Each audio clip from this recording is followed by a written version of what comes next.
Šiaulių universitete surengta netradicinė atvirų durų diena. Moksleiviams koncertavo studentiškas Šiaulių Saulės choras, atstovaujantis universitetui televizijos projekte Chorų karai. O prieš tai organizuotas žaidimas konkursas Kelias į universiteto studijas. Visiems norintiems leistis intriguojančią kelionę buvo parengti žemėlapiai, kur sužymėtos stotelės, o stotelėse keliautojus pasitiko įvairių fakultetų atstovai. Socialinių mokslų fakultetas statė tokią, kaip ir mini, tvirtovę. Technologijos fakultetas pristatė robotus ir galėjo įveikti tam tikrą transporto priemonę, trasą. Gamtos mokslų fakultetas siūlė atpažinti augalus ar iš kvapo, ar tiesiog iš sėklų įvairių, užaugintų tam tikrų kolbose. Edukologijos fakultetas kvietė fiziškai save išbandyti, socialinės gerovės ir negalės studijų fakultetas organizavo įvairias veiklas, kas yra kineziterapija, socialinė pedagogika. Menai kvietė visus į gyvenimą žvelgti kūrybiškai, prisistatyti, veikė studentų sugalvota ir jau ne pirmoje karjeros dienoje ar įvairiuose renginiuose išpopuliarėjus studentų fotostudija. Humanitarai parengė klausimus ir bandė būsimieji studentai atkoduoti humanitarų kodą. Matematikai?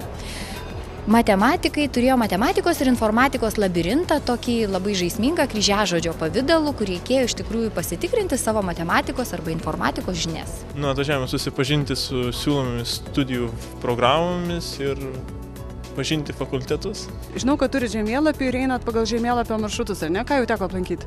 Aplankėme gamta už stalo, socialinė gerovė ir štai dabar esame socialinė tvirtovėje.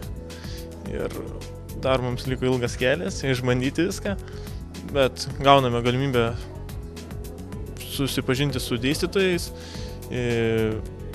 paklausti studentų nuomonės. Čia turėjome pastatyti bokštą iš duotų 2 lapų popieriaus ir klijų. Jūsų bokštas? Štai jis pats aukščiausias, iš kurį gavome įvertinimą. Įvertinimas koks? 10 su 3 pliusais. Atvažiavo čia kokią turėdami tikslą? Išsirinkti specialybę, studijų programą ar tiesiog susipažinti su universitetu? Susipažinti su universitetu, susirinkti, gal pasižiūrėti, gal čia norėsim stoti, mokytis, apsidaryti su žmonėm, pabendrauti. Tai visa ilga diena su būsimaisiais studentais turbūt praleista? Visai smagiai, sakyčiau, praeidom ilga, bet smagiai praleista diena. Turėjo su mūsų sukonstruotų robotu apvažiuoti vėliavėlės pagal nustatytą maršrutą ir fiksavome laiką ir paskui skyrėme taškus pagal gautus rezultatus. Kaip jiems sekėsi? Vieniems prasčiau, kitiems geriau, kiti iš tikrųjų nustebino. Daug merginų buvo, kurios iš tikrųjų irgi taip pat nustebino. Labiau laukiam vaikinų, gal prie technologijų, bet neblogai, sakyčiau, visiems sekėsi. Kūno kultūros užduotėlė buvo nebloga.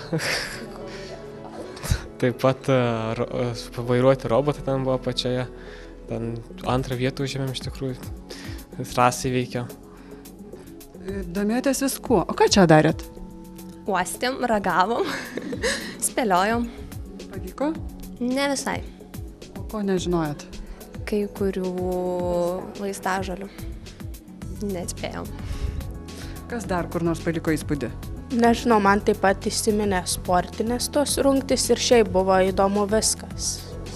Įdomu susipažinti su kiekviena profesija ir taip, įdomi veikla buvo. Tai dabar sumaištis, nebežinot, ką rinktis? Panašiai, iš tikrųjų atvažiuodam tikėjomės, kad mažiau visko bus, bet kai gavom, tai gavom.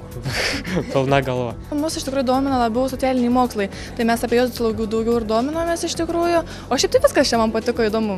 Kažkaip, nežinau. Buvo sunkios užduotis ar įveikiamos? Ne, iš tikrųjų nesunkios, bet labai įdomios. Atvirų durų dienos pabaigoje konkurso laimėtojų apdovanojimas ir žadėtas energingas Saulės choro pasirodymas. Prašom.